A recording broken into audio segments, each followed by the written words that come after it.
Heyo, I'm McgoganLives, and welcome back to the North Remembers. Well, let's have a talk about the space age. I'm really quite fond of it. That post-war era of optimism and scientific progress, overshadowed, of course, by the world's deadliest dick-measuring tournament to date. Nevertheless, the imagery of the time remains popular to this day. Promises of a utopian world of tomorrow, complete with flying cars, beehive hairdos, and robotic servants taking the place of black people. It was a time of elegance and maturity, when men were men, and women knew their place! In the 60s, I mean. One of the more well-known homages to the space age is Hanna-Barbera's The Jetsons. Designed as a polar opposite counterpart to their already successful Flintstones, The Jetsons only ran for one season in the 60s, would you believe, but enjoyed a reboot 20 years later. Then, at the end of the 80s, today's subject matter came about. Jetsons the movie. Or Jetsons the Swan Song, as I prefer to call it. You know, because most of the voice actors were in their late 60s at least, and in a state of poor fucking health. In fact, 2 of them died just making this movie. Still, how did the final product turn out? A worthy finale to the Family of Tommorrow? Or a final nail in the coffin of the pipe dreams of yesterday? Well, let's have a butcher's.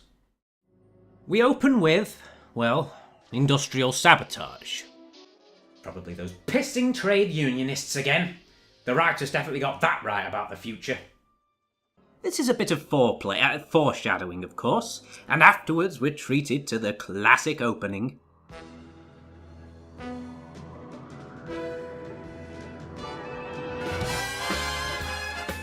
That's not the right opening. Here we are. And we're shown who voices who in this movie, which isn't as straightforward as you'd think. Firstly, a guy called Patrick Zimmerman replaces original Elroy voice actor Dawes Butler. You know, because he fucking died of old age before this movie was a wet dream. You might recall the name Patrick Zimmerman because he went on to voice Revolver Ocelot in the Metal Gear Solid series. What a fucking transition that is! The other change to the original cast is a bit more controversial. Original voice of Judy Jetson Janet Waldo was cast aside and replaced by pop singer Tiffany to attract a bigger audience, even though Waldo had finished all her recording. This move prompted the voice director to remove her own name from the credits as a protest. Hey! That's not what happened in the original.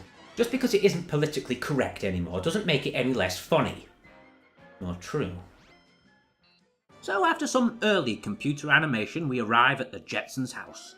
Now you see, human beings in the late 21st century live in self-contained arcologies, because the Earth's climate is still polluted from all those carbon emissions from the last century. Man, those people in the 60s had a pretty far-fetched idea about the future. The funny thing is, they're actually filming another movie down on the surface. Let's have a look. Welcome to the desert of the real. It's not going to be as good as this movie. Anyway, we're introduced to the man of the house, Lord of the Castle, George Jetson himself, as he wakes up and gets ready for the daily grind. You burned the toast. Well, that's what you get for making me work on my birthday. His beloved family stand ready to see him off. You're coming to my baseball game today, aren't you? Sure, Elroy. I wouldn't miss it for the universe. Hey, of course he'll be there, Elroy. We all know George Jetson's a man of his word. Starts at 4. I'll be there. Next in line is Judy, who wants bloody money, of course. You're 16 years old and this is the space age. It's about time you got yourself married and mooched off your damn husband. Hey, you don't want to hit your 20s and find yourself a spinster now, do you? And as George nears his dear wife Jane, we see a quintessential display of profound, lifelong love between two beings. Astro, right from you, yours. You better watch yourself there, Astro. You may be property of Hanna-Barbera as well, but that don't mean Scooby-Doo won't be out for blood. Get me my Royer! So as George heads off for his morning commute, our interplanetary everyman gets caught up in an entirely different kind of space jam. You know, George, One of the perks of a flying car is being able to transition in 3 dimensions. Just fucking move, you dimp. It's time for the Jetson traffic beater. Inflator cop. Hey look, it's Otto from Airplane. It's good to see he's still getting work. Unfortunately, Johnny Law deflates George's traffic beater. But hey, at least we get some cheesy 80s music to rub it in. Gotcha! Caught you in the act. How'd you think you'd get away with something like that? Whatever it is I do, I just did it again. You certainly did, George. By the way, the voice of that robot is Janet Waldo. Even I'm insulted. Following this, we're introduced to George's boss, Mr. Spacely. Or is it Baron Harkonnen? Gentleman and woman. Guess old Spacey didn't take too well to equal opportunity employment either. You see, Spacely owns the asteroid refinery shown at the beginning of the movie, and as we saw, it's having some trouble. His vice president's fucked off, and the plant's been mysteriously sabotaged again. Worse still, plant worker Rudy 2 won't restart the factory again, even when offered an increase in his fucking salary. What? Let me just skip ahead a second. But I've got to think about my family. I've got 3 hungry oil spouts to fill. So he's a family man, but he won't take a promotion or a raise for pushing a damn button? Anyway, Spacely consults his robot secretary Gertrude in selecting a new vice president. Not too bright. It's thinking, Mr. Spacely. It's thinking. No, they choose our George. Mainly because they can get rid of him easy. He is expendable. Perfect. Perfect. Gertrude, initialize blowjob mode. So Jetson is promptly promoted and told to pack for the asteroid. But hey, look at the time. Nearly 4:30. But that means he's missed Elroy's ball game. Wait a tick. I know the movie's trying to say George fucking missed his son's game because he was promoted, but he was asleep only a minute ago, so he would have missed it anyway. What a cunt. Doesn't deter Elroy or his Elroy elevator technique any, though. Finally, just the 2 of us. Someone must have a lot of faith in your skill, carrier boy, who failed to carry out your duties. Still, what's the point of humiliating other players if you haven't got your patriarchal figure there to goad you on? Judy, meanwhile, is having a much better time at her Cosmic Cosmo concert. Who's Cosmic Cosmo, you ask? Him. Just look at him, with his hoverboard, electric guitar, and perfect hair. A bit like me. Well, you can't be a decadent rock star without hitting on underage schoolgirls, and Judy gets quite the proposition. Hey, what's your name? Judy? Well, Judy, we got a date Friday night. Wow. To be the groupie of a musician several years older than you. Well, I suggest you cash in on that quick, Judy, before the planet Seattle invents space grunge and ruins everything. Once everyone's back home, George breaks the news. The initial joy is curbed at the family having to move the next day, however, as it fucks with all their plans, especially Judy's. You can't mess up my date with Cosmic Cosmo! I love him! Even if he is 38, married to wife number 4. Still, George works for a living and pays the bills, so it doesn't really matter what his family think, does it? Besides, the love of his life is right behind him. George! So after some discount Jackson 5, the Jetsons arrive at their new home on the asteroid. Come on, boy. Let's give this thing a whirl. All right. Oh, look, he's doing the thing he does at the end of the TV show. Oh. You know, if only George did more things from the 60s. Like smoke his pipe after a hard day's work. Or get completely pissed drunk and beat his wife to a fucking pulp. It ain't long before the neighbours show. Oh, our upstairs neighbours are robots. No, that's fine, that's fine. You know, they work harder for less. Which is why Joe American is out of work. Where are my manners? Hi! Hola! ¿Estás programado para inglés? This is Rudy 2's wife Lucy 2, by the way, but who cares? There's worse news on the Cosmic Cosmo front, I'm afraid. He got sick of waiting and apparently eloped with one of Judy's schoolmates. Don't worry, kids are all the same. Oh, all the same, are they? Like robots, then. You know, coming over here and taking our jobs and our women folk. Still, there's one surefire way to mend a broken heart. Judy, how'd you like to go shopping at the mall tomorrow? I can't. What time does it open? Materialism. You know, I'm feeling better already. Cosmic who? One thing I forgot to mention in the last scene is that Elroy decided to go out exploring on his own, and now the family are concerned. Well, maybe you shouldn't let a 6-year-old boy go out into a place you've just moved into alone, then! Still, just think positive. He's probably being brutally raped as we speak. No, he's fine, although something creepy has followed him home. Oh my god, it's a Moomin! I thought you all perished in the last war. Actually, this thing is called a furbelow, and there's a whole family of them. Where are the furbelows? Birdie Furbelow, Gertie Furbelow? I know that voice. Brad. Ah, Brad Garrett again! Stay out of my damn reviews! Here's a little interesting fact for you. This is actually Garrett's first voice acting role. It's quite surprising. I always thought it was John Goodman that did the voice of Sully. Negligent parenting isn't the only black mark on the Furbelow family. They also have a penchant for their discordant native music. Oh, you mean like, Goddamn Furbelows. Coming over here from your outer rings, keeping us awake at night with your jungle music. You know, if I had my way, I'd send them all back. Later, as the family retires for the evening... How about a bit of vice presidential poontang? George, I'm 82. There's more shady goings-on at the plant. Willful destruction of property and the theft of another movie soundtrack.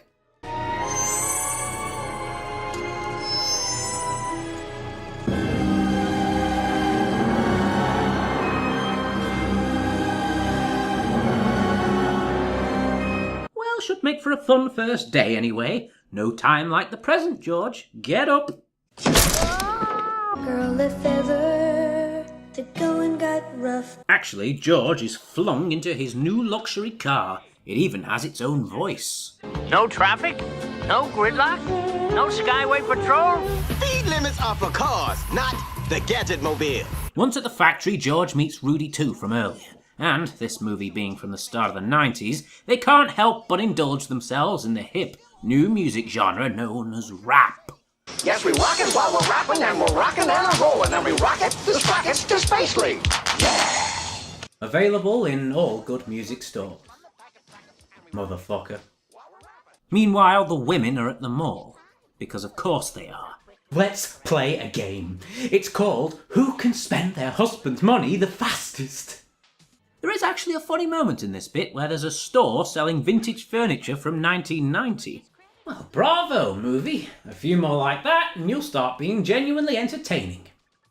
Though beguiled by all the baubles and trinkets on offer, Judy is still smarting over her Cosmic Cosmo. Now let's see. We've got the character voiced by Tiffany in a mall. Well, we may as well get some mileage out of her. Cue the insipid ballad. No, I'm not making that promise again. Nothing can change my mind. Man, look at all those airheaded young lovers. Not a care or a brain cell between them. I'm guessing this takes place in an alternative timeline where Hugo Drax actually succeeded in Moonraker. In a huff, Judy vows to never trust another boy ever again. She then crashes her vehicle and immediately goes back on her promise. Has the female mind ever been more perfectly summarised? Oh, calm down, I was just having a laugh. Sparks instantly fly between Judy and this young man, Apollo Blue, though I don't think her parents would approve. Well, I mean, he is black. I mean blue, after all. Meanwhile, Elroy's busy practicing his Elroy elevator and gets a chance to test it on Rudy and Lucy 2's son, Teddy 2. I'm number one. You mean you were? Do it, Elroy. Do it for all humankind. That and I just put a lump down on you to win. Back home, they used to call this the Elroy Elevator.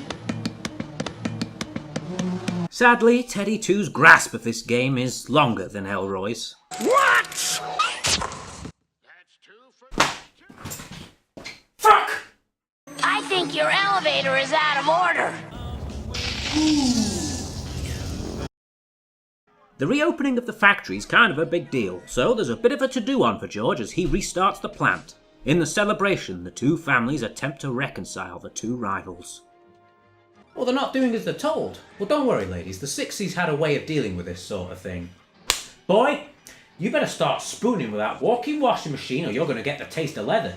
Don't you run from me, boy. Don't you run. Right, that's it, you spoiled giddy brat. Alas, our diminutive Luddites are at work again, and the plant soon goes haywire once more. This does result in Elroy and Teddy 2 finally forming a friendship, but it puts George in hot water. Later on, Rudy 2 has a confession for George. Since the plant opened, there's been an unusual amount of... Glitches? Uh-huh. Really?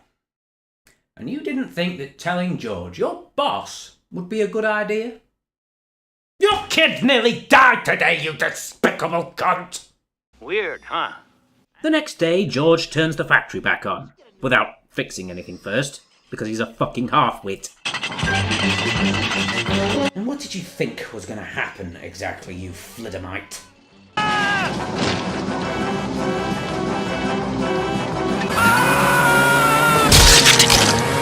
Cause I'm with you all the way. With the plant still foobar, Spacely decides to make for the asteroid to solve the issues himself. Again, another valiant attempt at making a joke. Hey, keep it up, movie. You might just be rewarded with a polite titter. As her father is sewn back together, Judy's off cavorting with that blue gentleman. You can punch up all kinds of... Oh, God, he's got a guitar. Guess it's time for that sappy acoustic ballad about getting our feelings hurt while looking really demure and heartbroken.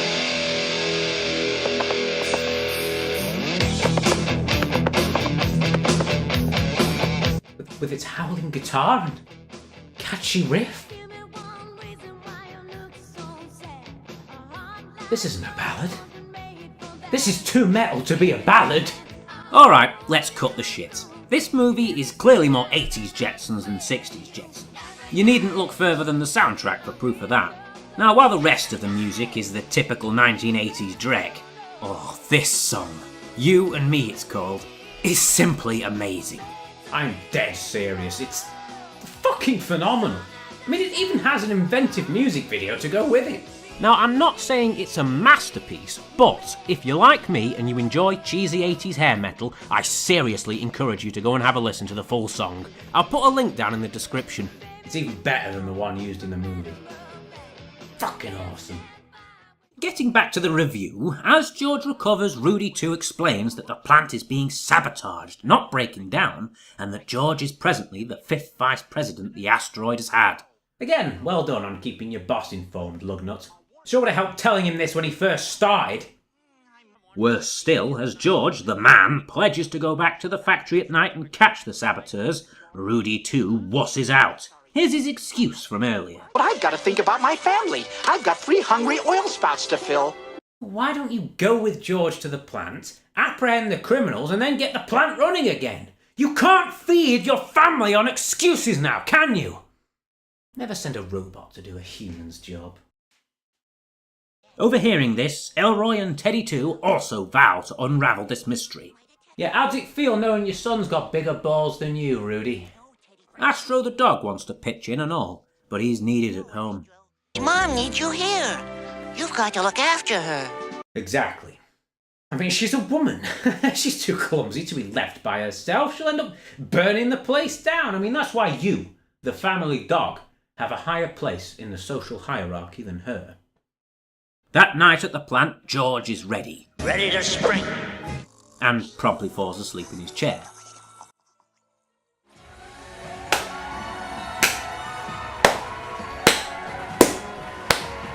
You did it, movie. You really did it. And we're finally introduced to our villains, Space koalas, who quickly make off with Jetson.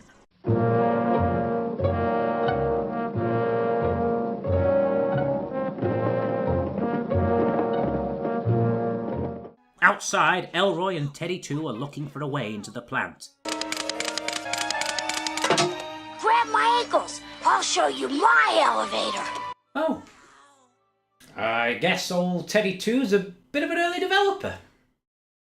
We got a job here to do, man. Stay focused. Elsewhere, Judy's come down with a bad case of the blues, if you know what I mean. Grab my ankles. I'll show you my elevator. Whew. At the last minute, Jane interrupts, asking about Elroy. Is Elroy with you? Elroy? Oh, yeah. He's in the back seat with a fucking camcorder. What's the matter with you? Apollo blue balls are gonna have to wait, it seems, as the pair are roped in to find the missing lads. Speaking of which, Elroy and Teddy find the lights, and our fluffy Luddites are revealed in their entirety. They're Maogwai. That's not a joke. I mean, they're the fucking Maogwai. He hates bright lights. The conspiracy doesn't end there, however. Look who's in cahoots with them. The Furbelows. That's it! Protecting the identities of criminals that have no doubt caused thousands of dollars of damage. Send them back to their damn outer rings where they belong. So, this is the big twist in the story, right? The Maogwai, or Grungies as the movie calls them, aren't really bad. You see, their civilization is being destroyed by all the mining, and they're just trying to protect their home. An environmental message in a 90s animated film. Well, I suppose that's fine, but please don't run the idea into the ground, 90s.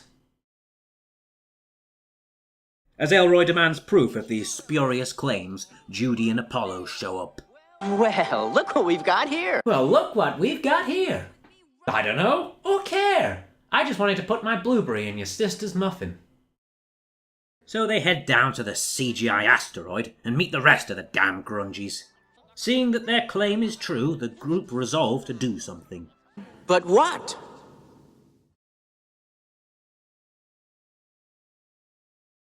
What, do you want my fucking point of view now, do you? Well, I suppose there could be an interesting point made about industrialism. I mean, on one side, you've got the destruction of natural habitats due to the need for natural resources. But on the other, you've got the jobs, income, and future prospects of an entire workforce being put at risk should the plant get shut down. The reason why this whole settlement exists is because of the factory here. And if that were gone, the fragile economy would be irreparably disrupted. Business would dry up, and everyone would have to leave.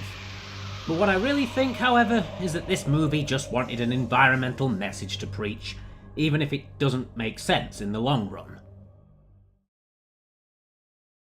Anyway, Jane, Rudy 2 and Astro find the party down at the asteroid, bringing everyone together except poor George. Oh no, here he is. So Jane sits him down and politely asks him to shut down the plant and lose his job. What? And how is the family supposed to support themselves with Elroy's basketball career? Oh, but then George is accused of the worst crime of all, being obsessed with work. Yeah, how dare you concentrate on work when everything's going wrong there and your job's hanging by a thread? You bastard! Upstairs, Baron Harkonnen has finally arrived, intent on restarting the plant regardless of Rudy 2's opposition. The Jetsons resurface and quickly put a stop to it.